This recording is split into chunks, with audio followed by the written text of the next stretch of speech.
रायगड महाराष्ट्रासह देश विदेशातील ताज्या बातम्या पाहण्यासाठी मॅक्स इंडिया लाईव्ह चॅनलला सबस्क्राईब करा आणि बेल आयकॉन दाबायला विसरू नका.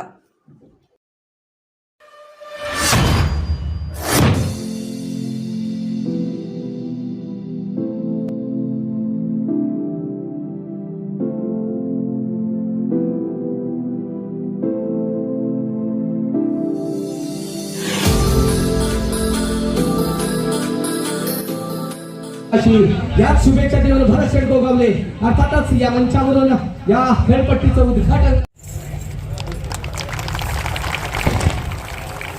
एक अविस्मरणीय चषक. या चषकावर नाही कोणाचं नाव कोरलंय पण प्रयत्न अंती परमेश्वर, कारण असं म्हटलं जातं की शेठ जणू असा ठराव झालाय, शेठला तुमच्यासोबत बघण्याचा आता सगळ्यांना सारांश झालाय.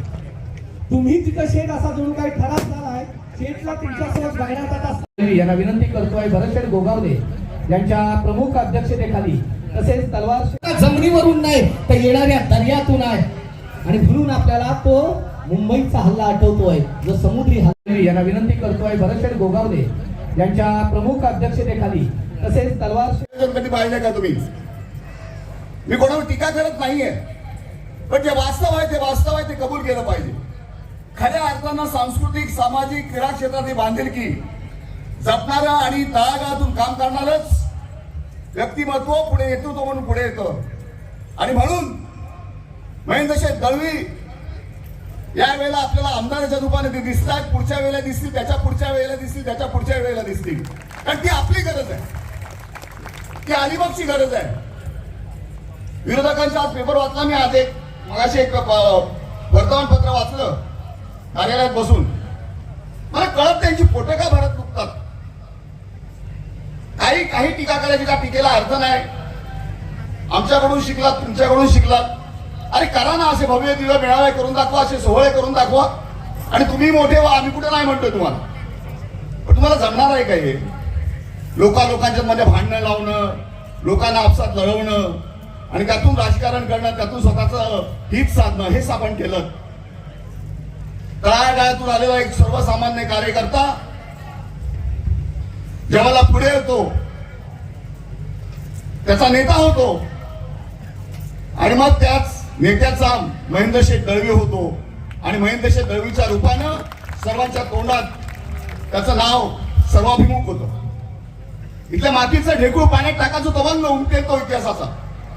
वेळ लागल्याशिवाय इतिहास घडत नाही, वेळीच माणसं इतिहास घडवतात.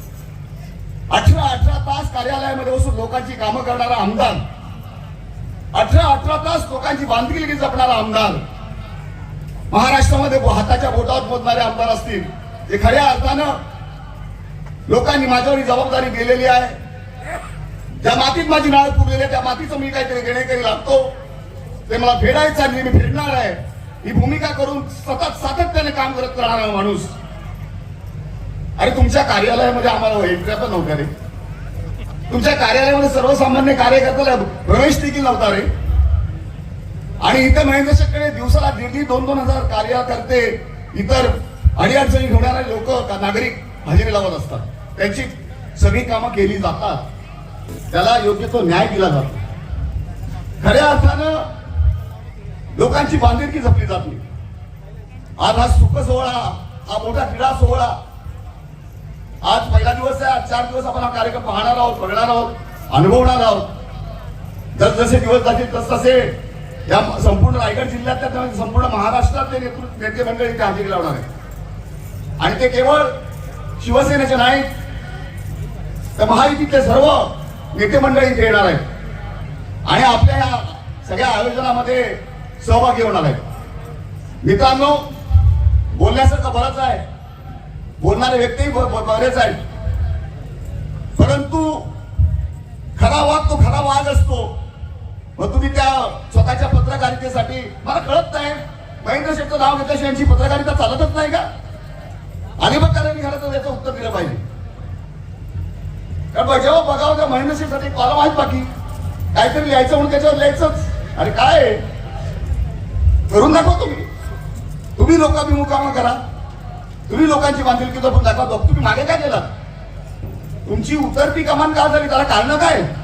लोकांच्या मनातून तुम्ही उत्तर द्यायला काढलं काय, त्याची उत्तरं द्या. आणि आज महेंद्र शेठ कुठच्या कुठे पोहोचले. आज महेंद्र शेठच्या रूपाने मंत्री पाहिजे आम्हाला रायगडचा, अशी मागणी केली जाते. भरतशेठ गोगालांची माफी मागतात. भरतशेठ गोगाल आमचे पहिले मानून नेते आहेत आणि मंत्री देखील आहेत. शिवाय पालकमंत्री पण म्हणून आम्ही त्याच्यावर स्वप्न आम्ही बघतो सगळे कार्यकर्ते. मित्रांनो, खरंच विचार करण्यासारखी गोष्टी आहे, आत्मपरीक्षण करण्यासारखी गोष्टी आहे. विरोधकांना झालंय का? काही बातमी छापली आहे तर म्हणे पेंडा भरलेला वाघ.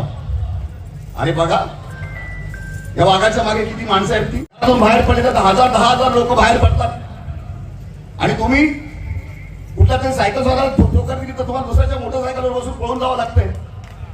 आमचा महेंद्र शेठ रात्री बाहेर पडतो आणि रात्री लोकांकडे 4 वाजता जाऊन लोकांच्या संकटामध्ये सामील होतो, त्याच्या अडचणींमध्ये सामील होतो, त्याची संकट दूर करतो. तुमच्याकडे आहे की नमक? मित्रांनो, बोलण्यासारखं बरंच आहे हे खरं.